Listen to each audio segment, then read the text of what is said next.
everyone, my name is Mashanta and welcome to my YouTube channel. This is a space where I love talking about self-love, skincare and makeup. So if that's the sort of thing that you enjoy, then please keep on watching. If you've been to my channel before, you may remember that I've been trying to go on a 4-month product-specific no-buy/low buy with respect to beauty products.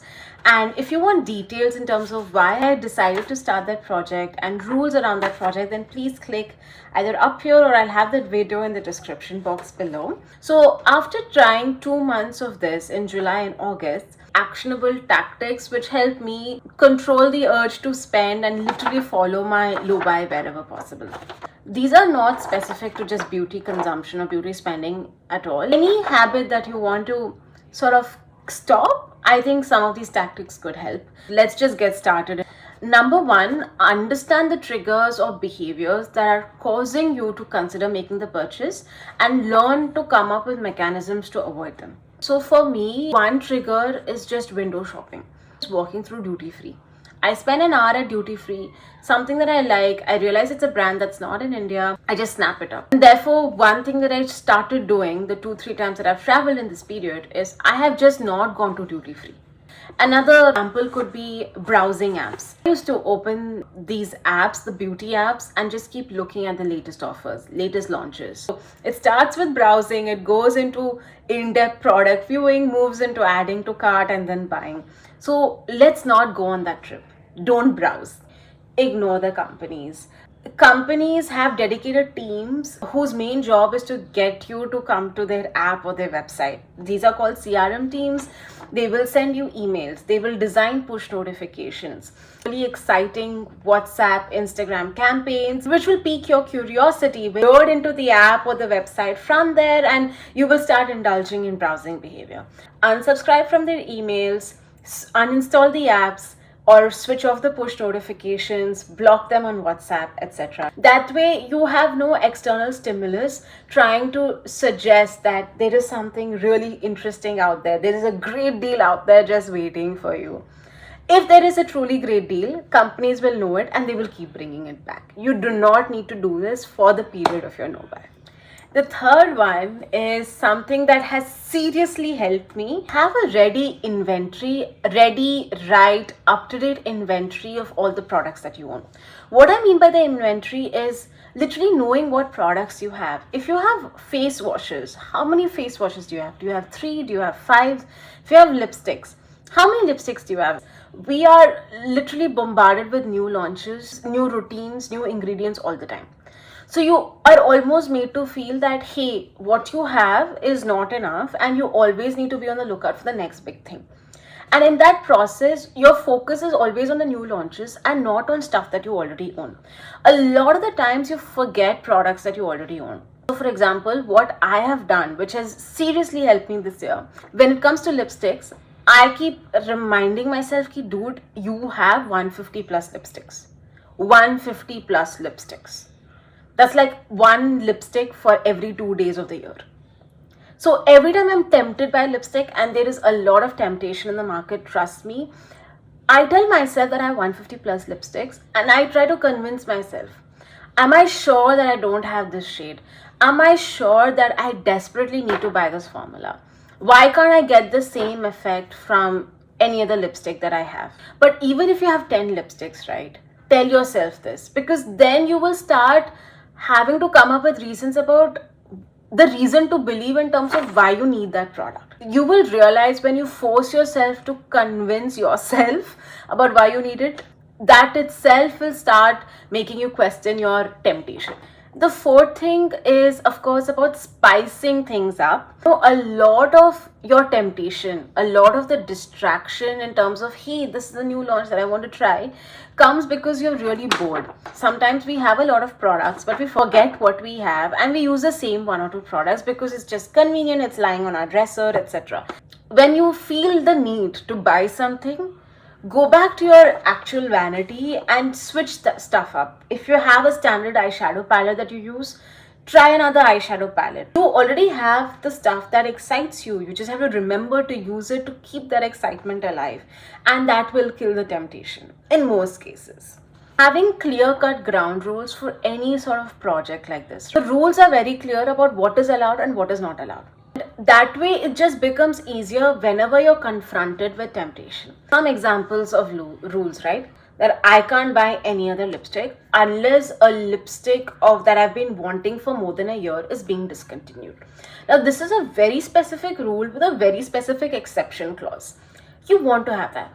Another rule, right? I will not buy backups. If I love a product, I will use it up and I will buy the next face wash only when I've used this up.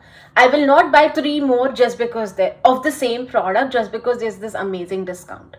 It doesn't make sense. All your energy is spent in fighting the temptation rather than coming up with loopholes in terms of why the temptation is okay.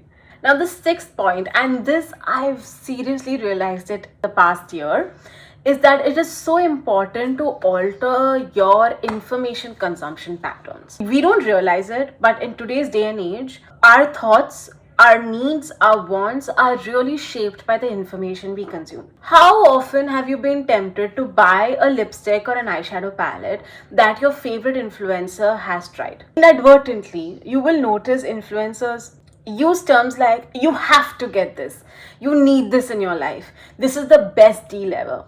It's not their fault. It is the best deal ever. What they're not saying is, you need this if you don't have something that already fulfills this need. It's a great deal if you don't have something like this in your collection. Of course, a lot of that gets hidden. It's somehow assumed, but it's also not assumed because people forget to say it. Influencers are also human, and that's an entire whole video topic, right? You also have to understand that the sense of value can sometimes get really warped in somebody's head when they're getting that product for free. Because value is the net benefit of what you would receive from something after giving something. Now, if you're not giving anything to achieve that product or receive that product, the value assessment is going to be off. An influencer who receives a 10,000 rupee palette for free is going to think it's great value a lot easier than somebody who has to think long and hard about spending that money on that palette.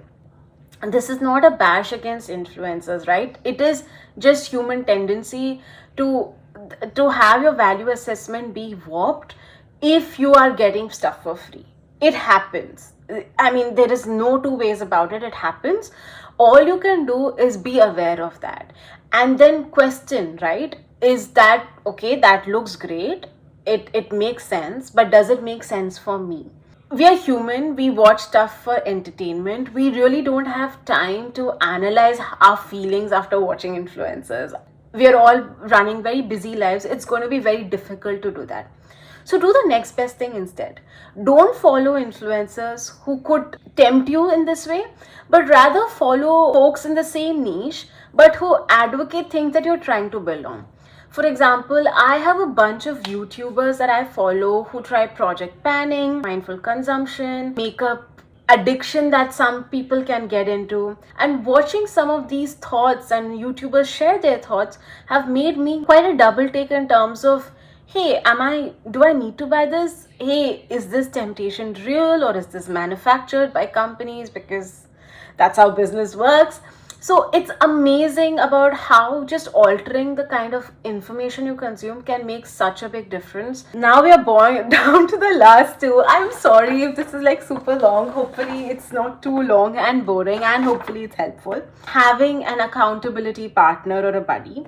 This is just somebody whom you trust, who can help you without judgment, call out when they feel you are slipping into disturbing patterns. For example, for me, that is making a YouTube series about having a low buy, right? I literally committed publicly for the whole internet to see that, hey, I'm going to go on a 4-month low buy. It would be really stupid of me to just do an about turn and just be buying products randomly. Yes, I'm not perfect. I probably haven't followed that 100% of the time, but I have followed it 85% of the time.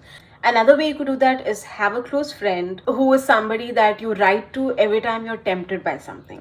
So it can be a friend, it can be a parent, it can be your spouse, it can be the internet like it is for me. Just figure out who your accountability partner is and use them, go to them whenever the temptation strikes. And finally is having a project plan. Now, if you're unfamiliar with the term, project planning is consciously using up the products that we have. Now, this can be a use up goal. For example, I have this Fenty Beauty eye primer. The project plan that can be that I use this product up.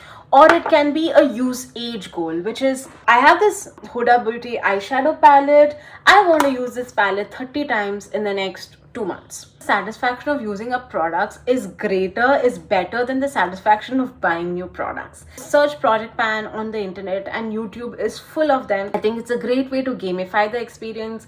It's a great way to build accountability. It's a great way to get you closer to making sure you use the best and most of what you have. Project planning also reminds you how long products actually last. It shatters another reason to believe in terms of temptation. If you know a primer, which is say 50 ml, will last you 15 months, why would you buy backups of that primer? Why would you search for any other primer unless the function is very different, right? If you haven't heard of this, we know I'm happy to do another dedicated video just talking about project planning. I believe Shreya Jain does a lot of project planning videos. Let's do a quick summary of what we had, right? One is, of course, understanding the triggers behaviors that cause you to buy and avoiding them. Second is very specifically blocking businesses, blocking shopping platforms. Third is having an up-to-date inventory of category specific number of units that you have. Fourth is shopping your stash, changing up products that you have. You most likely have a lot of products within same categories, just change them up. Fifth is having very clear ground rules about what you can and can't do in your loo buy. Sixth thing is altering your information consumption, gravitate towards channels, content creators who talk about mindful consumption versus those who keep talking about the next best thing to buy or the next deal to take advantage of. Seventh, having an accountability partner who can really help you commit to this project. And eighth, starting a project plan, which is like a companion project. I hope these 8 tips were useful to you. They definitely were useful to me. And I personally found it so helpful to even step back and think through these tips in terms of why July and August have gone the way they have for me in my journey. I would love to know what you think about these topics. I would love to know what you think about these tips. Do you have any other tip works for you? Please let me know. If any of these tips resonated with you, please let me know. Or even if you have any questions about some of these tips, please let me know, because then I'll know that I need to create another video around it. Thank you so much for watching. If you've loved this topic or liked this video till now, I would love it if you would consider subscribing to my channel and of course spreading the word by liking and commenting. And I will see you again next time. Thank you so much for watching. Bye. I woke up in my bed, but you lay next to me. You're the